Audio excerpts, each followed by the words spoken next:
A slowly blinking red light on a Spectrum modem is often caused by a lack of internet connection. To resolve this issue, resetting the modem can be an effective solution. But first, it's a good idea to check the modem's status. If the modem is experiencing problems, it may be listed as unavailable. To reset the device, power cycle it and then locate the reset button on the front panel. Press and hold this button for at least 10 seconds. Another potential cause of the red light is a poorly connected Ethernet cable.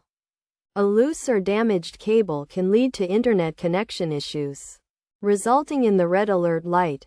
To diagnose this problem, start by locating the Ethernet cable at the back of the router and checking that it is properly connected. If the connection appears to be secure, inspect the cable for any visible signs of damage.